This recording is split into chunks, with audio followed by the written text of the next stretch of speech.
not welcome here anymore. That's right. The moment the mistress and husband threw the wife and mother-in-law into the rain, they were certain of one thing. That chapter was closed. The wife had no job title powerful enough to fight back. The mother-in-law had no money, no lawyer, no leverage. They stood outside in the downpour, the gate locked behind them, the curtains drawn, discarded like broken furniture, replaced by a woman who had spent months carefully dismantling a marriage from the inside. But the husband had one blind spot, one devastating gap in everything he thought he knew about the woman he had just destroyed. 3 weeks before that rainy night, his wife had been driving home alone at 11:47 p.m. when her headlights caught a dying man slumped against a guardrail on an empty road. Pulse fading, phone shattered, invisible to the world. Most people would have slowed down and kept moving, but she stopped. She stayed. She screamed into the dark for help and used her scarf as a tourniquet until the ambulance came 40 minutes later. She never learned his name. She never asked. That man survived. That man was a billionaire. And that billionaire owned the company that was now, this very week, about to award her husband a $3.5 billion contract that he had restructured his entire life, sacrificed his entire marriage, and surrendered his entire conscience to obtain. Now a long black limousine moves through the rain-soaked street and stops. Not at the husband's office, not at his front door, but directly in front of two women standing cold and abandoned on the sidewalk. The billionaire steps out, and upstairs, the husband sees it all. And what he does next is something no one in that house, on that street, or watching this story could ever have predicted. How far can one act of selfless kindness travel? How quickly can a man's greatest victory become his most catastrophic mistake? And when destiny comes dressed in a limousine to repay a debt, who does it choose to honor? Dear viewers, this story is a powerful reminder that kindness is never wasted. It is always working, even when you cannot see it. You will learn why the way you treat people in their lowest moments defines the height of your own future. Watch to the end and drop in the comments the biggest lesson you take away, and tell us what you would have done differently if you were the wife. If powerful stories like this move and inspire you, subscribe now. There are more stories waiting that will change how you see the world. The rain had started slowly, the kind that whispers before it roars. By the time Dorothy Callahan dragged her second suitcase through the front door and onto the porch steps, it was roaring. The water hit the pavement in thick, angry sheets, bouncing off the concrete like it too was offended by what was happening on this quiet suburban street. Dorothy didn't run from it. She stood at the top of the steps, one hand gripping the suitcase handle, the other pressed flat against her chest, and she breathed. Because breathing was the only thing she could control right now, and she needed to control something. Behind her, the front door closed. Not slammed. Closed. Deliberately, softly, finally. The kind of close that says this conversation is over, and it was never really a conversation. Because she had been married to Richard Callahan for 9 years, 3 months, and 11 days. But tonight, Richard had looked her in the eye, calm, groomed, unbothered, and told her that the house, the accounts, the life, and the future all belonged to him now. That she should take what she could carry, that the lawyers would handle the rest. And beside him, draped against the kitchen door frame, in a silk robe that Dorothy recognized as one she had never owned, stood Vanessa Holt. The woman who had spent 14 months carefully, patiently, and deliberately taking apart everything Dorothy had spent 9 years building. Vanessa had not spoken. She hadn't needed to. Her presence in that kitchen, in that robe, in that house said everything that words would have only cheapened. Dorothy had not screamed. She had not begged. But she had looked at Richard one final time, long and level, the way a person looks at something they are trying to memorize before it disappears forever. And then she had turned, picked up her bags, and walked out. What she had not expected was that they would also send out Eleanor Callahan, Richard's own mother. Eleanor was 67 years old, walked with a cane since her hip surgery 18 months ago, and had lived in the east wing of the house since Richard's father passed 3 years prior. She had been, in every practical sense, Dorothy's closest companion inside that marriage. The one who sat with her during the long evenings when Richard worked late, The one who taught her how to cook his grandmother's recipes. The one who had quietly, consistently chosen Dorothy's side in every argument Richard never admitted he was losing. And so Vanessa had made Eleanor part of the terms. The East Wing would become a home office. Eleanor's presence was incompatible with the new dynamic. Richard had used those exact words, incompatible with the new dynamic, as if his mother were a software conflict rather than a human being who had raised him with her bare hands. Eleanor said nothing when they told her, but Dorothy had seen her jaw tighten. That specific tightening that Eleanor Callahan reserved for moments too painful for words. And she had taken Dorothy's arm at the elbow, and together they had walked out of the front door into the rain. Now they stood on the pavement outside the locked gate, 2 suitcases between them.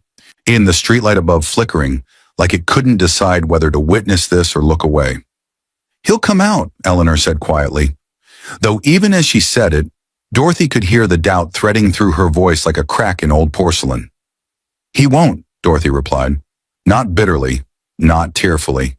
Simply, the way you state a fact you've already made peace with. But what Dorothy could not make peace with, what kept surfacing through the cold and the rain and the exhaustion, was the memory of 3 weeks ago. The dark highway, the silver car tilted half off the road, the man slumped against the door, his breathing so shallow she had pressed her ear to his chest just to confirm he was still alive. The 43 minutes she had spent in the dark, her knees on the wet asphalt, her voice breaking as she spoke to a stranger to keep him conscious while the ambulance took its time arriving. She had held his hand. She had told him he was going to be fine. She had meant it. She had never learned his name. She had come home that night soaked through, shaken, and quietly grateful that a stranger was still alive. And Richard had not looked up from his phone long enough to notice that his wife had just come the closest she had ever come to watching someone die. But somewhere across the city tonight, in a room Dorothy had never seen, a man who knew exactly what she had done for him, and exactly what had just been done to her, was already moving. The penthouse on the 44th floor of Callahan Tower had nothing to do with Richard Callahan, but the irony of the name on the building would become clear to everyone involved before the week was over. Gerald Harmon did not look like a man who had nearly died 6 weeks ago. He sat behind a desk the size of a small country, jacket off, sleeves rolled to the elbow, a glass of water untouched at his right hand, and 3 open folders spread before him, each one containing a name, a background check, and a financial portfolio thick enough to humble most men in any room in America. He had been reviewing them for 40 minutes, but his eyes kept drifting from the documents to the window, where the rain pressed itself against the glass in long silver streaks, running downward like something trying desperately to reach the street below.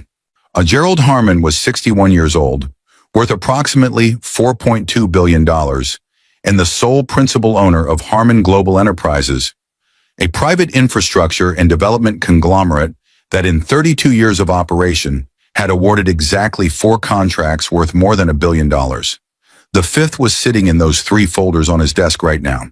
The 5th was worth $3.5 billion, and the 5 firms shortlisted to receive it had spent the better part of 2 years positioning themselves, restructuring themselves, and in at least one case, dismantling themselves personally to be worthy of it. But Gerald Harmon had not built a $4.2 billion empire by awarding contracts purely on financial merit. He believed, with a kind of quiet, unshakable conviction that only a near-death experience can install in a man, that character was the only currency that never devalued. Numbers could be engineered, portfolios could be curated, presentations could be rehearsed until they were indistinguishable from truth. But what a person did on a dark road at midnight, when there was no audience, no camera, no benefit, and no reason to stop, that was the only data point that told Gerald Harmon everything he actually needed to know about a human being. He reached into the left drawer of his desk and removed a single item. Not a document, not a contract, not a report. It was a photograph, taken from the highway surveillance camera that the county road authority had reviewed during the accident investigation. Grainy, time-stamped 11:52 p.m., shot from an angle that caught the road, or the silver car, and the figure kneeling on the asphalt beside it. A woman, her back to the camera, both hands visible, one pressed to a man's chest, one gripping his hand. Her posture bent forward in the concentrated urgency of someone who had decided, without discussion, that this stranger was going to live. Gerald had looked at this photograph every day for 6 weeks. His security team had identified her in 72 hours. His personal investigator had filed a full report in 5 days. He knew her name, Dorothy Callahan. He knew her address, her marriage, her history, the quiet financial dependence that Richard had constructed around her like a cage dressed up as a home. He knew about the 14 months of Vanessa Holt. He knew about the $3.5 billion contract application that Richard's firm, Callahan and Mercer Development, had submitted 8 months ago before the affair had fully surfaced, back when Richard still believed he was building something rather than dismantling it. Gerald had known all of this for weeks, but he had waited because timing, in Gerald Harmon's experience, was the difference between justice and spectacle. And Gerald was not interested in spectacle. He picked up his phone and dialed once. "Where are they now?" he asked without introduction. The voice on the other end, his head of security, a precise and unflappable man named Doyle, answered immediately. "Outside the residence, sir. On the pavement. It's raining." Gerald closed his eyes for exactly 3 seconds. "Bring the car around," he said. "Buena, I'll be down in 10 minutes. He stood, buttoned his jacket slowly, and picked up the photograph one final time. He studied the woman kneeling in the dark, the one who had stopped when every reasonable instinct would have said, "Keep driving," the one who had held a stranger's hand and refused to let go. And something moved across Gerald Harmon's face that his board of directors had never once seen there in 32 years of meetings. It was not anger, it was not calculation, but it was the look of a man who had made a decision so completely that the universe had no choice but to cooperate. He set the photograph face down on the desk, picked up his coat, and walked toward the elevator. The limousine was already waiting. Dorothy had stopped counting the minutes. She had stopped counting a lot of things tonight. The years she had invested, the sacrifices she had quietly absorbed, the mornings she had woken up early to make a home feel like one for a man who had apparently long since decided he was living in the wrong one. Counting had stopped serving her, so she had let it go. The way you release a rope when you finally accept that what is on the other end is not worth the burn on your palms. Eleanor sat on the larger of the two suitcases, her cane propped against her knee, her silver hair flattened by the rain against her forehead. She had not complained once, but Dorothy could see the way Eleanor's left hand gripped the handle of the cane, knuckles pale, grip tight, and she knew that Eleanor Callahan was not gripping it for balance.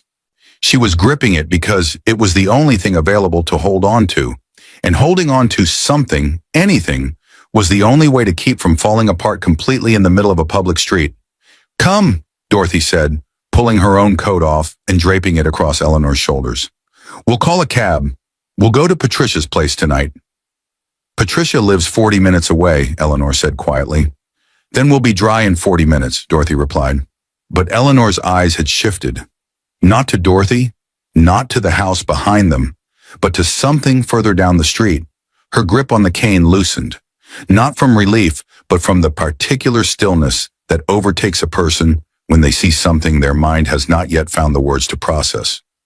Dorothy turned. The limousine moved through the rain the way expensive things move through difficult conditions. Unhurried, unbothered, as though the storm had been informed in advance and had agreed to part. It was long and black and immaculate, its headlights cutting 2 clean columns of light through the wet dark, its wheels rolling without urgency toward the exact block where 2 women stood soaked and suitcase-bound on the pavement outside a locked gate. It did not slow gradually. It knew exactly where it was going. It stopped, directly in front of Dorothy and Eleanor. Not across the street, not a few feet ahead, directly in front of them, with the quiet precision of something choreographed by a force larger than coincidence. For a moment, nothing happened. The rain fell. The engine idled. The streetlight above flickered once and then held steady, as if it too had decided this moment deserved full illumination. Then the rear door opened. Gerald Harmon stepped out without an umbrella, without a security escort visible, without any of the theatrical apparatus that men of his stature typically deployed when they wanted to be recognized. He was tall, broad-shouldered, and he moved with the unhurried gravity of a man who had long since stopped needing to perform authority because he simply carried it. His suit was dark, his eyes were steady, and they went immediately and without hesitation to Dorothy. Dorothy's breath stopped. She knew that face. She had not known it on the highway that night, had not recognized it in the dark, had not connected it to any name or headline or boardroom photograph. But she knew it now. In the way the human memory sometimes returns a face, not in the moment you need it, but in the moment you least expect it. And the ground beneath her shifted in a way that had nothing to do with the rain. "Mrs. Callahan," Gerald said. His voice was calm and warm and carried the specific weight of a man who had rehearsed nothing because he had nothing to hide. "I believe I owe you a conversation that is long overdue." Dorothy opened her mouth, but no words arrived. Because the mind, when it is confronted simultaneously with loss and grace, tends to short-circuit in the space between them. It was Eleanor who spoke first. "Who are you?" she asked, not rudely, but with the direct simplicity of a woman who had lived long enough to know that the most important questions were always the shortest ones. Wait, Gerald turned to Eleanor with a respect so instinctive it looked like reflex. "My name is Gerald Harmon," he said, and then, after a pause that carried the weight of everything it contained, "I own Harmon Global Enterprises, and 6 weeks ago, your daughter-in-law saved my life." Eleanor turned slowly to Dorothy. Dorothy said nothing, but her eyes filled. Not with sadness, not with relief, but with the overwhelming, disorienting recognition that the things she had done alone in the dark, the things she had told no one, the things she had never once considered a transaction, had traveled further than she had ever imagined possible. But 40 feet above them, behind the upstairs window of the house with the locked gate, a figure stood very still. Richard Callahan had seen everything, and the color had left his face completely. Richard Callahan had built his entire career on reading rooms. It was his gift, the ability to walk into any space, assess every variable, calculate every angle, and position himself on the correct side of every outcome before anyone else had finished shaking hands. It was why his firm had grown from a two-man operation in a rented office to a serious contender for the most significant infrastructure contract in the city's history. It was why he had always believed, with the unexamined confidence of a man who had never truly lost anything, that he was always the smartest person managing any situation he was in. But nothing, not one deal, not one negotiation, not one carefully engineered pivot in his entire professional life, had prepared him for what he was watching through the upstairs window right now. Gerald Harmon. Richard knew that name the way soldiers know the sound of a specific weapon, instantly, physically, in the chest before the brain is finished processing. Gerald Harmon was not merely the principal of the company about to award him the $3.5 billion contract. Gerald Harmon was the contract. His signature, his approval, his personal endorsement was the only thing standing between Richard Callahan and the kind of generational wealth that rewrites a family's entire future. Richard had spent 8 months, restructured his firm's entire portfolio, and rewritten his company's mission statement twice, all to impress this one man. And this one man was currently standing in the rain outside Richard's locked gate, speaking with quiet warmth to the woman Richard had thrown out of his house 40 minutes ago. Vanessa appeared at Richard's shoulder. She looked down at the street, and Richard felt her go still beside him. The specific stillness of someone whose confidence has just encountered a fact it cannot absorb. "Is that?" she started. "Yes," Richard said. "Why is he?" "I don't know," Richard said. But that was a lie, because somewhere beneath the panic now rising through his chest like floodwater, Richard Callahan's gift for reading rooms was working perfectly. And what it was telling him was catastrophic. He moved. He was down the stairs before Vanessa had finished her sentence, through the hallway, his hand on the front door, his mind already constructing the explanation, the recovery, the version of events that would reframe what Gerald Harmon had just witnessed into something manageable. He was good at reframing. He had reframed his marriage into an incompatibility. He had reframed his betrayal into a lifestyle decision. He had reframed throwing his wife and mother into the rain as a necessary transition.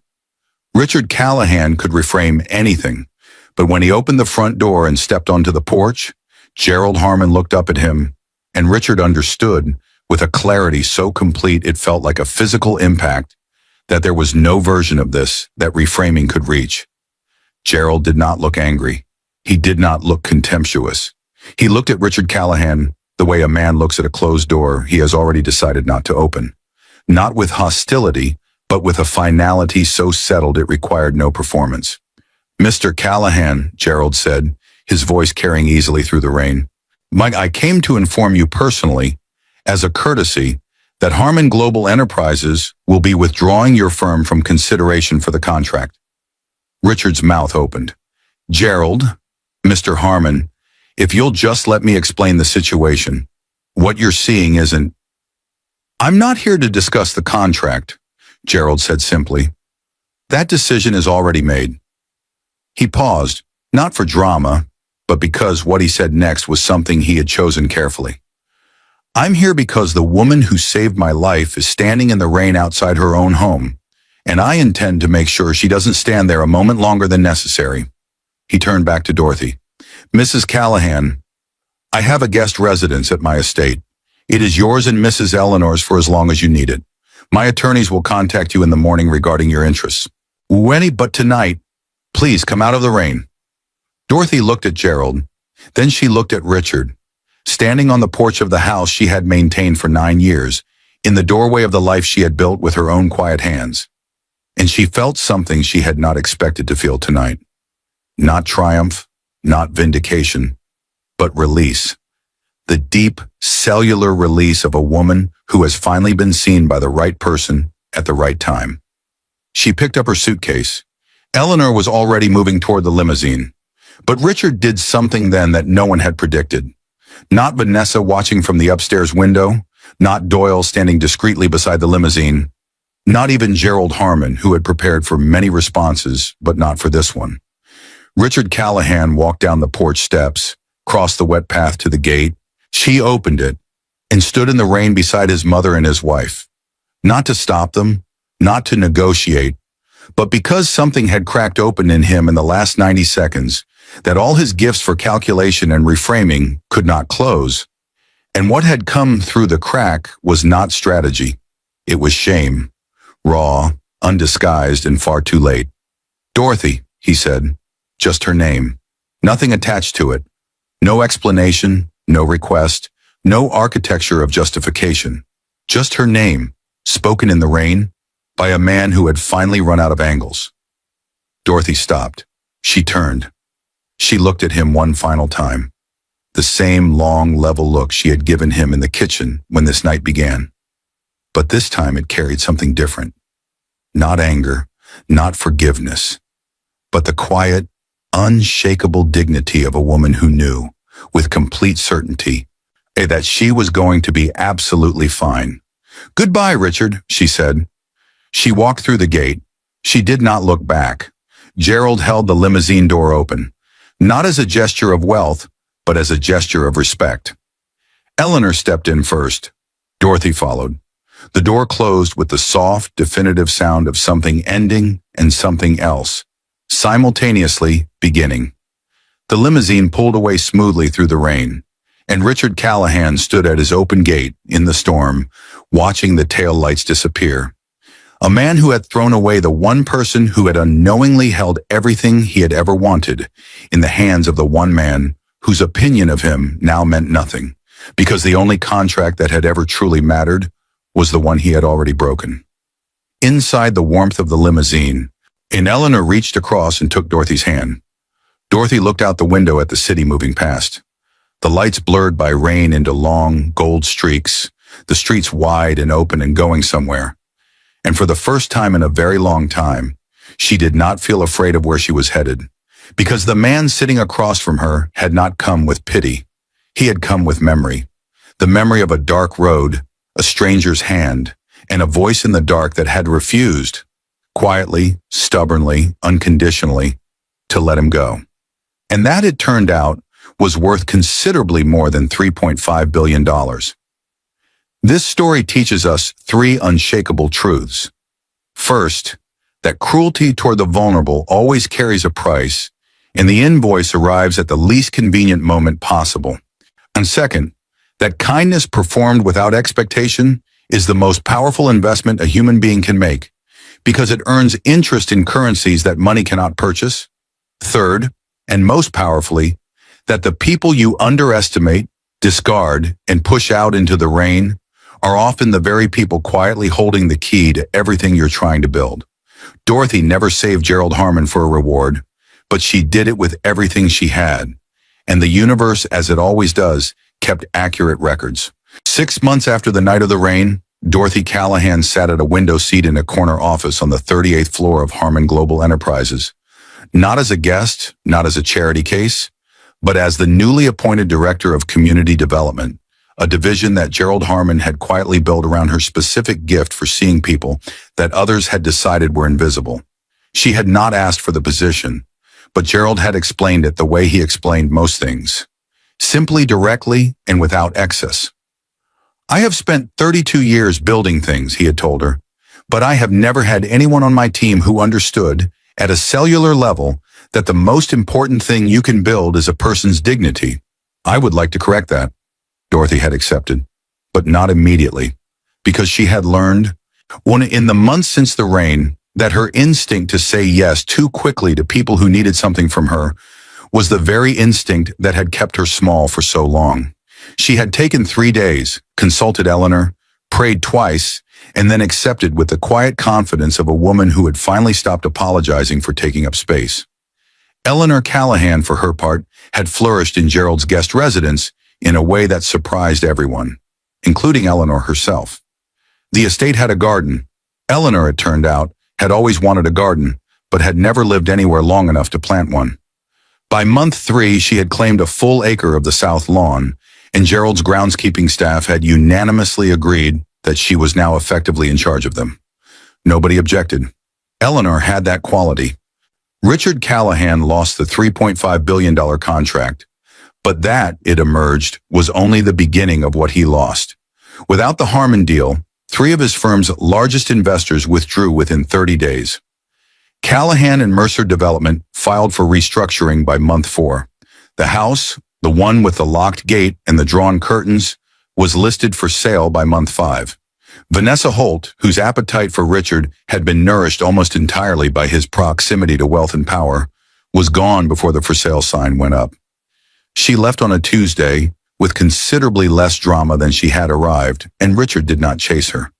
Because by then he understood, with the devastating clarity of a man who had lost everything he had engineered and kept nothing he had been given, that there was nothing worth chasing anymore.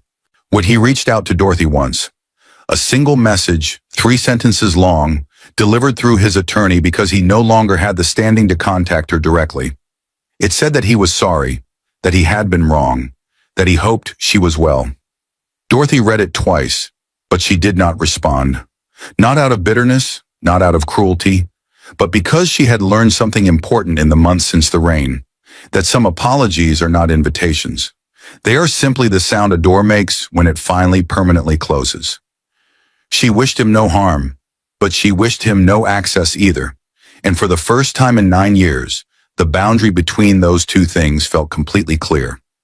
Gerald Harmon awarded the $3.5 billion contract 6 weeks after the night of the rain to a mid-size firm whose principal had, 3 years earlier, and quietly funded a community health clinic in an underserved district with no press release, no tax strategy attached, and no intention of anyone ever knowing.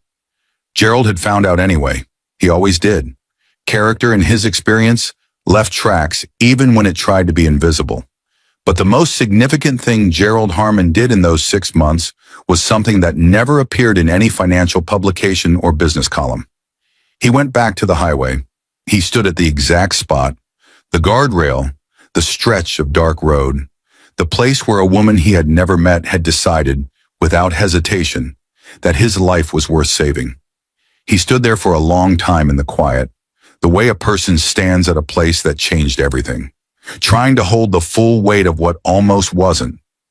Then he got back in the car, drove to his office, rushed and signed the paperwork that established the Dorothy Callahan Foundation for Community Dignity.